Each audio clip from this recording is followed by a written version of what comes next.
15واں پارہ سورہ بنی اسرائیل آیت نمبر 78 کے حوالے سے اللہ تبارک و تعالی نے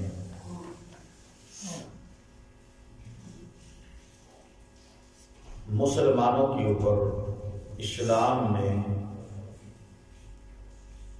جو فرضی 5 نمازیں ہیں، اشارتاً اللہ پاک نے ان 5 نمازوں کے اوقات کا تذکرہ کیا،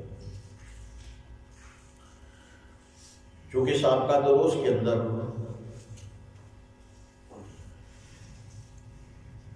کفار کی طرف سے جو مسلمانوں کی اہل اسلام کی حوصلہ شکنی کے مختلف انداز جو انہوں نے اپنائے تھے، خصوصاً محمد رسول اللہ صلی اللہ تعالی علیہ وسلم کی حیات میں، پھر اللہ نے جو آپ کی اور اہل اسلام صحابہ کرام کی تا قیامت آنے والے مسلمانوں کی حوصلہ افزائی فرمائی ہے کہ یہ جو کہتے ہیں یہ کہتے رہیں آخر دین اسلام غالب آ کے رہے گا، مٹانے والے خود مٹ جائیں گے، ان کے پروپیگنڈے مٹ جائیں گے، لیکن دین حق اللہ کا وعدہ ہے لِيُظْهِرَهُ عَلَى الدِّينِ كُلِّهِ، اللہ اس دین کو سارے ادیان کے اوپر غالب کر کے دکھائے گا۔ رنج و الم، مصائب و مشکلات کہ اس طوفان کے بعد چونکہ دل اضطرابی کیفیت میں ہوتا ہے، جب بھی کسی انسان کو کوئی مصیبت، دکھ، پریشانی آئے تو اگرچہ وہ ٹل بھی جائے تو وقتی طور پہ اس کا صدمہ دل کے اندر رہتا ہے، اس کی جو اضطرابی کیفیت ہوتی ہے، پریشانی ہوتی ہے، وہ انسان کے دل میں جگہ کر لیتی ہے، آہستہ آہستہ وہ بھی دور ہو جاتی ہے، لیکن بسا اوقات ایسی پریشانیاں ہوتی ہیں جو دل کے ساتھ اس طرح چمٹ جاتی ہیں کہ وہ وقت کے گزرنے کے ساتھ بھی ان کی پریشانی دل سے دور نہیں ہوتی۔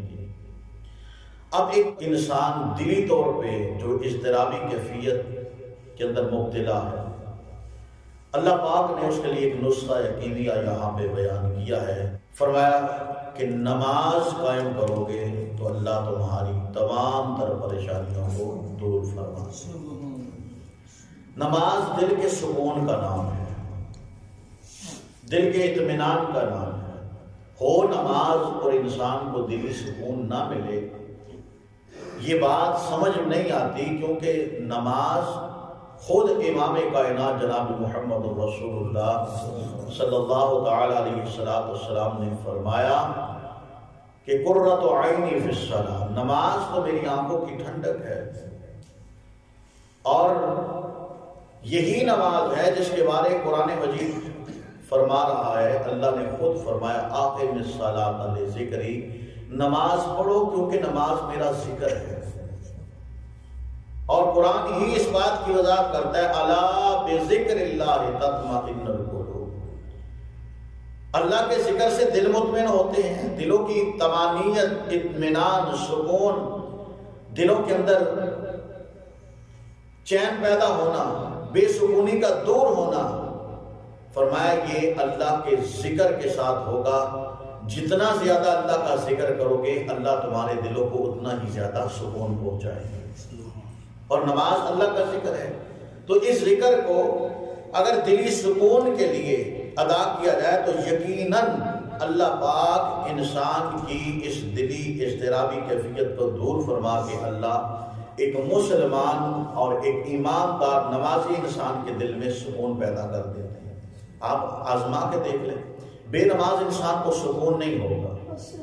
نمازی کو اگر کسی چیز کی پریشانی ہے تو جو میرا اپنا ذاتی تجربہ ہے وہ یہی ہے کہ نمازی انسان کے ذہن میں صرف اللہ کا ڈر رہتا ہے کہ قبر کے اندر کیا ہوگا، حشر کے اندر کیا ہوگا، اور اسی طرح اگر اللہ مجھ سے ناراض ہو گیا تو کیا ہوگا۔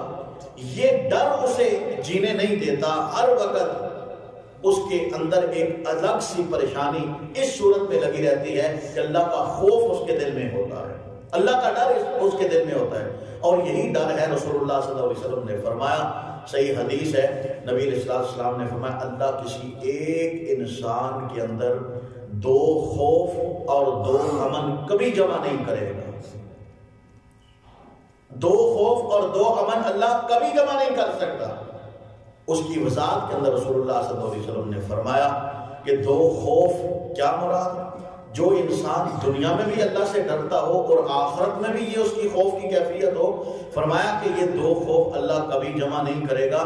جو دنیا میں اللہ سے خوف کھاتا ہو، ڈرتا ہو، اللہ آخرت میں اس کو راضی، اس انداز میں اس کے اوپر راضی ہوگا کہ اللہ اسے بدلے میں جنت عطا فرما دے گا، اللہ اس سے راضی ہو جائے گا، آخرت میں وہ امن میں ہوگا. اور جو دنیا میں بے خوف رہا، اسے پرواہ نہ ہوئی، نماز نہیں پڑھتا تو اسے کیا خوف ہے؟ اسے اگر موت یاد ہوتی، قبر یاد ہوتی، اپنا حشر، اللہ کے سامنے حاضری اور زندگی کی جواب دہی یاد ہوتی تو ظاہر بات ہے وہ تیاری کرتا. ایک بچہ سال بعد اس کا ایگزام ہوتا ہے، امتحان ہوتا ہے، پورا سال وہ محنت کرتا ہے، اور خصوصاً جو وقت قریب پہنچتا ہے، پہلے 8-10 مہینے بچہ چاہے سستی کر لے، لیکن جب 1 ماہ 2 ماہ امتحان کے قریب جب بچہ پہنچ جاتا ہے تو اس کی نیندیں حرام ہو جاتی ہیں. اسے کھانا بھی اچھا نہیں لگتا، کھیلنا بھی اچھا نہیں لگتا. اسے وقت کا ضیاع، وقت کو ضائع کرنا اسے انتہائی خسارہ اور نقصان لگتا ہے. ہر منٹ سیکنڈ وہ کوشش کرتا ہے یار آج محنت کر لوں گا تو 2 مہینے کے بعد میرا رزلٹ کامیابی میں آ جائے گا، میں پاس ہو جاؤں گا. اگر آج بھی سستی کر لی تو پھر میں ایگزام کے اندر پاس نہیں ہو سکتا. یہ تو ایک بچے 10 سال 15 سال 20 سال کا بچہ جو اسکول کالج یونیورسٹی کا طالب علم ہے اس کی مثال ہے جو دنیا کے پیچھے کی دوڑ ہے. لیکن ہم جو ہماری عمر بڑی ہوتی ہے، بچے سے جوان ہوئے پھر بھی نماز کی پرواہ نہیں، جوانی سے بڑھاپے میں چلے گئے پھر بھی ہمیں پتہ ہے، ہم اپنا حساب لگائیں آج سے 50 سال کے بعد مجھے نہیں یقین، اللہ ماشاءاللہ یہ نوجوان بچے اگر کوئی ہے، وگرنہ عمومی طور پہ ایک اوسطن عمر کا حساب لگایا جائے 50 سال کے بعد 60 سال کے بعد اگر ہم نے بوڑھا ہی ہو کے مرنا ہے تو میرے حساب میں ہم میں سے کوئی باقی نہیں رہے گا. اگر بوڑھا ہی ہو کے مرنا ہے، اللہ ماشاءاللہ تقسیم اس کی ہے، اس کی مرضی، اپنا نظام ہے، چاہے جتنی مرضی عمر دراز کرے. لیکن حقیقت یہی ہے جب ہمیں پتہ ہے کہ ہماری زندگی کا بیگ گیر لگ چکا ہے، آہستہ آہستہ آہستہ ہم اپنی قبر کی طرف ہمارا سفر رواں دوا ہے، موت کی طرف، حشر کی طرف، تو پھر بھی ہم نماز نہ پڑھیں. ہمارے گھروں کے اندر چھوٹے تو چھوٹے، بڑے عمر والے، سفید بالوں والے، وہ بھی اگر بے نماز ہوں تو آپ خود اندازہ لگائیں کہ ہمیں نماز کے اندر کتنی دلچسپی ہے. پھر ہم کہتے ہیں یار کمائی بھی کرنے ہیں، بڑے بڑے کام کرنے ہیں، کر دے 10 افراد 10 سے 10 کمائی کر، لیکن پتہ نہیں پیسہ جانا کدھر ہے. وہ بھائی بے برکتی ہے. برکت تبھی پیدا ہوگی جب ہم اللہ کے سامنے جھکیں گے. بے شمار مثالیں ہیں، لیکن اللہ تبارک و تعالیٰ نے اسی بات کا تذکرہ یہاں پہ اس آیت کے اندر کیا ہے، نماز کے اوقات کا. دیکھیں نا رسول اللہ صلی اللہ علیہ وسلم کی مختلف احادیث ہیں، اگر نماز کی فضیلت کا ہی تذکرہ کیا جائے تو بے شمار احادیث نبی علیہ السلام نے بیان کی ہیں. علامہ البانی رحمۃ اللہ علیہ ایک حدیث ذکر کیا ہے سلسلہ الصحیحہ کے اندر، یعنی صحیح حدیثوں کا مجموعہ انہوں نے جمع کیا، ایک حدیث ذکر کیا، اس میں فرمایا کہ جب ایک نمازی انسان نماز میں کھڑا ہوتا ہے تو اس کے گناہ اس کے کندھوں کے اوپر لاد دیے جاتے ہیں. فرمایا کہ جب رکوع اور سجدے میں جاتا ہے تو وہ گناہ اس کے گر جاتے ہیں. اللہ اس طرح گناہوں کو معاف کرتے ہیں. حدیث کے اندر رسول اللہ صلی اللہ علیہ وسلم نے فرمایا ایک درخت خزاں کا موسم تھا جب پتے درختوں سے جڑ جاتے ہیں. نبی علیہ السلام نے اس طرح ٹہنیوں کو پکڑا، ہلایا، درخت کے ساتھ جو ٹہنیوں کے ساتھ پتے تھے وہ زمین پہ گر گئے. تو نبی علیہ السلام نے فرمایا جب بندہ نمازی نماز پڑھتا ہے اللہ اس طرح اس کی گناہ جاڑ دیتا ہے جس طرح یہ خزاں کے موسم میں درخت سے پتے زمین پہ گر گئے. اس طرح اللہ گناہ معاف کر دیتا ہے. اور مثال دی نبی علیہ السلام نے، فرمایا تمہارے کسی ایک فرد کے گھر کے سامنے سے نہر چلتی ہو تو دن رات اس میں 5 مرتبہ غسل کرے. حل یبقی من دارانہ، مجھے بتاؤ کہ اس کے جسم کے اوپر میل باقی رہ سکتی ہے؟ صحابہ نے نفی میں جواب دیا، اللہ کے نبی نے فرمایا یہی مثال نمازی کی ہے جو دن رات میں 5 مرتبہ اللہ کے سامنے جھکتا ہے، اللہ اس کے گناہوں کو اسی طرح معاف کر دیتا ہے، اسی طرح گناہوں کا صفایا ہو جاتا ہے۔ اللہ کے نبی نے کتنا آسان ترین لفظ میں ہمیں سمجھا دیا۔ ایک شخص آیا، اس نے گناہ کیا، اللہ کے نبی سے عرض کی، اللہ کے نبی میرے اوپر ہاتھ قائم کی جائے۔ ادھر نماز کا وقت ہوا، اذان ہوئی، نماز پڑھی، نبی علیہ السلام سے پھر مطالبہ کہ اللہ کے نبی فاقم علیہ حدن، میں نے گناہ کیا، میرے اوپر ہاتھ لگائی جائے۔ نبی علیہ السلام نے چہرہ گھما لیا، پھر گھما لیا، پھر گھما لیا، پوچھا کہ کیا تو نے ابھی ہمارے ساتھ نماز ادا نہیں کی؟ عرض کہ اللہ کے نبی نماز تو بھی آپ کے پیچھے پڑھ گیا ہوں۔ فرمایا ان اللہ قد غفر حدک و ذنبک و کما قال علیہ السلام کہ اللہ پاک نے نماز کے بدلے تیری حد کو بھی معاف کر دیا، اللہ نے تیرے گناہ کو بھی معاف کر دیا۔ اب اس سے آگے اور کیا ہمیں کون سمجھائے گا اتنے آسان لفظوں میں؟ اس لیے میرے بھائیوں، نماز نماز اور نماز اللہ کے نبی کی ساری زندگی جب سے نماز فرض ہوئی ہے، اسی لیکچر اور درس میں عمومی طور پہ نبی علیہ السلام کی زندگی دیکھ لیں، زندگی کے آخری ایام دیکھ لیں، اللہ کے نبی نے مال کی وصیت نہیں کی، دولت کی وصیت نہیں کی، دیگر وصیتیں نہیں کی، دنیا کی وصیت نہیں کی، بلکہ فرمایا الصلاۃ الصلاۃ الصلاۃ وما ملکت ایمانکم، نماز پڑھو نماز پڑھو نماز پڑھو، یہی میری وصیت ہے، نبی علیہ السلام کی وصیت۔ اور اللہ پاک نے نمازیں جب فرض کی، آسمانوں پہ بلا کے اللہ پاک نے شب معراج والی رات جو تحفہ عطا کیا وہ 50 نمازوں کا تحفہ تھا۔ جب نمازیں فرض ہوئیں 50، پھر 50 نمازیں، چونکہ ہمارے بس کی بات نہیں تھی، یہ حقیقت بات ہے، اگر 50 فرض ہوتی، آج ہم 5 نہیں پڑھ سکتے تو 50 والا معاملہ بڑا خطرے ہوتا۔ تو اس لیے نبی علیہ السلام نے ایک مشفق اور مہربان ہوتے ہوئے اللہ سے سفارش کی، اللہ نے کام کرتے کرتے 5 نمازیں باقی رہنے دی اور فرما دیا کہ جو 5 پڑھے گا میں اسے 50 کا ہی ثواب دوں گا۔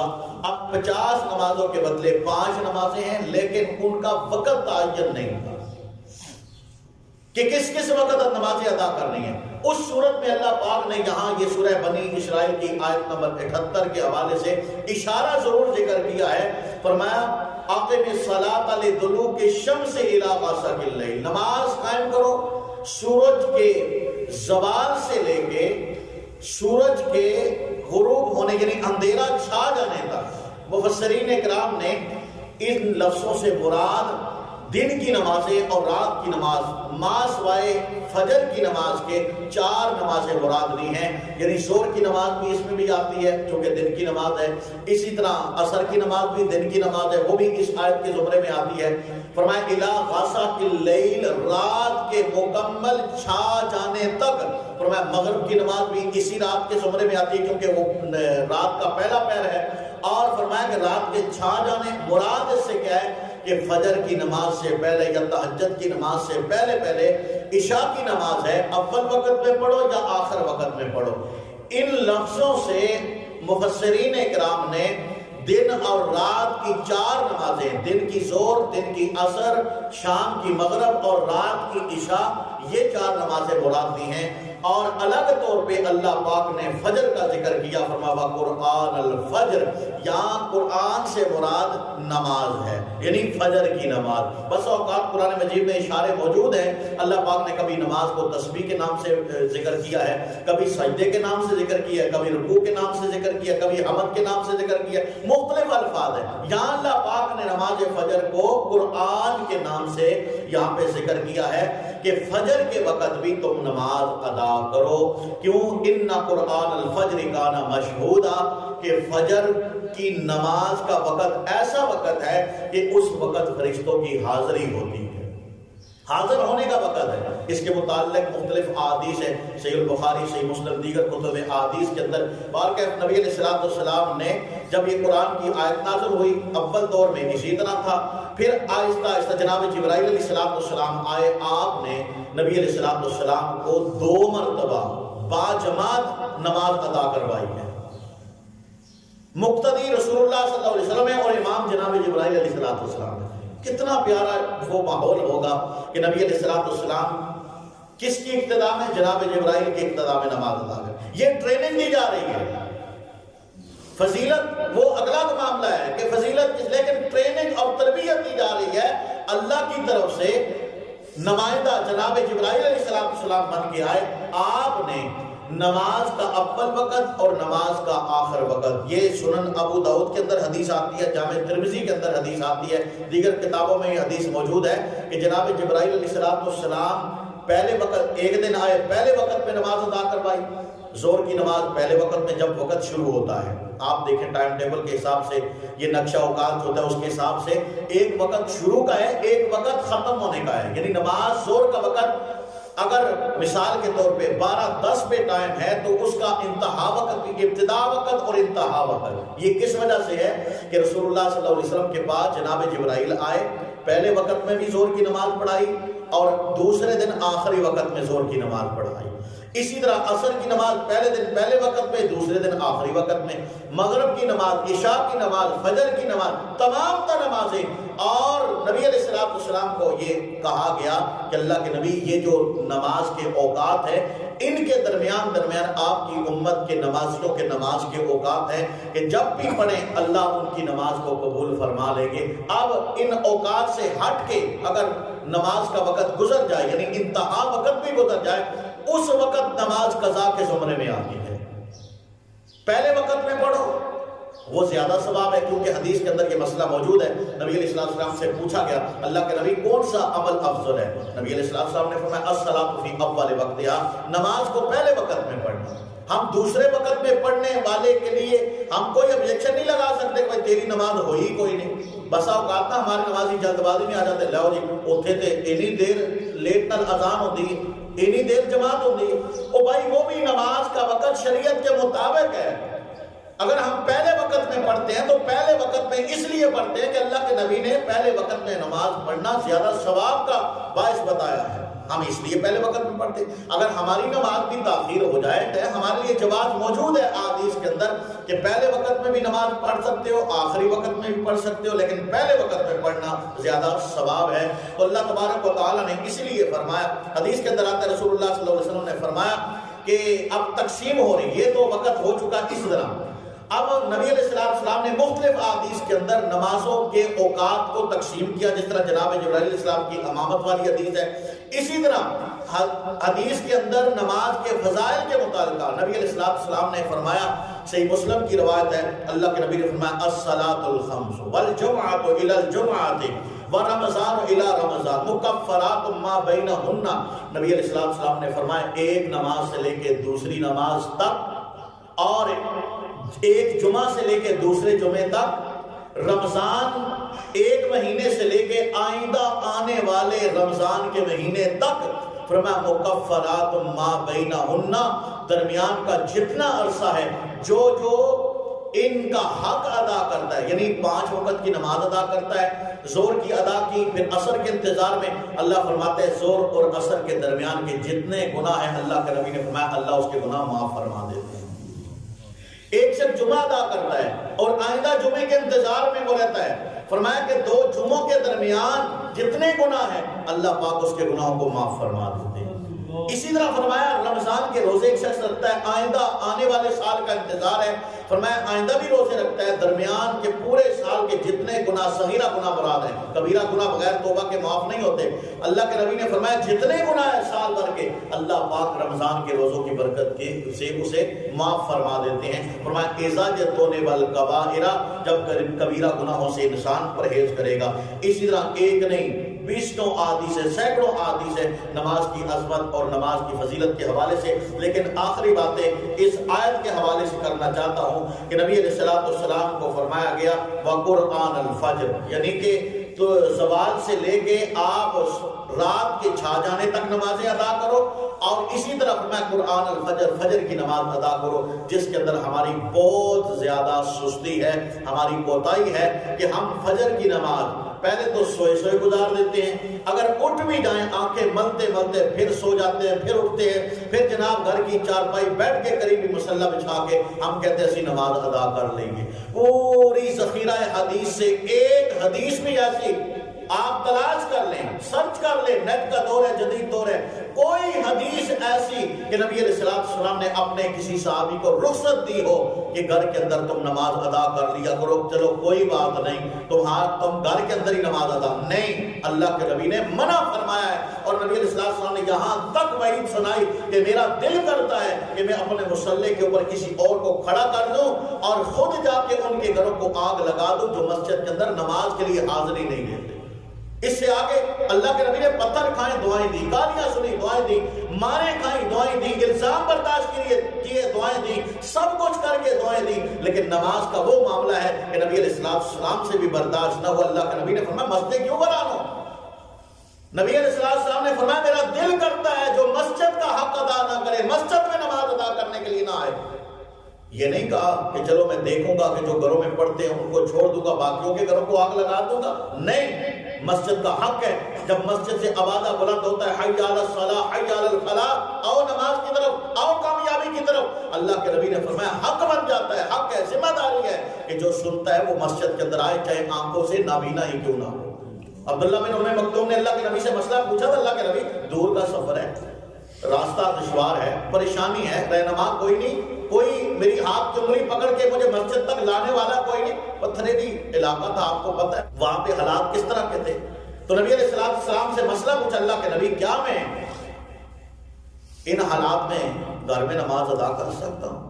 تو نبی علیہ السلام نے پہلے کہا ٹھیک ہے عبداللہ، تمہاری مجبوری عذر ہے، نابینے ہو، آنکھ سے معروم ہو، تو اس لیے تمہیں نظر نہیں آتا، تو رات کا وقت مشکل ہے تیرے لیے، تو کر سکتا ہے، نماز گھر میں ادا کر سکتا ہے۔ اچانک جب جناب عبداللہ بن مکتوم واپس پلٹے تو جناب جبرائیل آ گئے، عرض کہ اللہ کے نبی اللہ کا حکم ہے، اس سے پوچھیے اذان کی آواز اس کے کان پہنچتی ہے، آواز اس کے کانوں میں پڑتی ہے۔ واپس بلا لیا، پوچھا عبداللہ تجھے اذان کی آواز سنائی دیتی ہے؟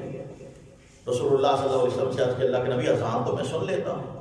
فرمایا پھر اذان سن لیتے ہو تو پھر اذان کا حق ادا کرو، مقصد کیا ہے؟ پھر تم نے مسجد ہی کے اندر آ کے نماز ادا کرنی ہے، باجماعت نماز ادا کرنی ہے۔ ہم نے پتہ نہیں کہاں سے یہ رستے لے لیے ہیں۔ فرمایا قرآن الفجر، فجر کے وقت نماز ادا کرو۔ اللہ کے نبی نے آخری حدیث ہے، نبی علیہ السلام نے فرمایا کہ فجر کے وقت اور شام یعنی عصر کے وقت اللہ نے فرشتوں کی ڈیوٹیاں لگا دی ہیں، جو فجر کے وقت نازل ہوتے ہیں وہ عصر کے وقت واپس چلے جاتے ہیں، اور جو عصر کے وقت نازل ہوتے ہیں وہ فجر کے وقت واپس چلے جاتے ہیں، یعنی آسمانوں پہ فرشتے جو آسمانوں سے نیچے آتے ہیں، نیچے سے پھر اوپر چلے جاتے ہیں، یہ ڈیوٹیاں ہیں۔ نبی علیہ السلام نے فرمایا اللہ ان سے پوچھتا ہے ہاں فرشتوں بتاؤ کس حال میں گئے، کس حال میں آئے؟ تو فرشتے نمازوں کے حق میں گواہی دیتے اللہ تیرے بندے اللہ گئے تب بھی نماز پڑھ رہے تھے، واپس آئے تب بھی نماز پڑھ رہے ہیں۔ اچھا کس چیز کا مطالبہ کر رہے تھے؟ اللہ وہ تو اس سے جنت کا سوال کر رہے تھے۔ اللہ فرماتے فرشتوں گواہ بن جاؤ میں نے اپنے بندوں کے نام جنت لگا دی، لکھ دی ہے میں نے جنت۔ کس چیز سے پناہ مانگ رہے تھے؟ اللہ جہنم سے پناہ مانگ رہے تھے۔ فرشتوں گواہ بن جاؤ میں نے اپنے بندوں کو جہنم سے بچا دیا۔ اچھا کیا کہہ رہے تھے؟ اللہ آپ سے معافی مانگ رہے تھے، گناہ معاف کروا رہے تھے۔ اللہ فرماتے ہیں فرشتوں گواہ بن جاؤ میں نے اپنے بندوں کے گناہوں کو بھی معاف فرما دیا۔ اب یہ سنی سنائی بات نہیں ہے، حدیث سے یہ سارے مسئلے ثابت ہیں۔ اس لیے نبی علیہ السلام نے فرمایا، آپ دیکھیں فجر کی نماز اللہ کے نبی طویل پڑھتے کیوں؟ اس وقت فرشتے بھی حاضر ہوتے ہیں۔ لمبی قرات اس لیے ہوتی ہے فرشتے بھی حاضر ہوتے ہیں، فرشتے بھی سنتے ہیں۔ الحمدللہ ہمارا حسن ظن ہونا چاہیے کہ ہم فجر کی نماز ادا کرتے ہیں، اکیلے نہیں ہوتے، اللہ کے فرشتے بھی ہمارے ساتھ شامل ہوتے ہیں، اللہ کے نبی کی حدیث سے ثابت ہے۔ اور عصر کی نماز کے وقت نبی علیہ السلام نے فرمایا کہ جس شخص کی عصر کی نماز رہ گئی وہ یہ سمجھے اس کا اتنا نقصان ہوا، فرمایا اس کا گھر بھی لوٹ لیا گیا، اس کا مال بھی لوٹ لیا گیا، اس کی فیملی بھی تباہ ہو گئی، اس کے بچے بھی تباہ ہو گئے، یعنی دنیا کی ساری دولتیں اس سے چھین لی گئی۔ فرمایا اتنا نقصان اس کی دنیا کے چھیننے کا نہیں ہوگا جتنا نقصان ایک انسان کی عصر کی نماز کے رہ جانے کا ہوتا ہے۔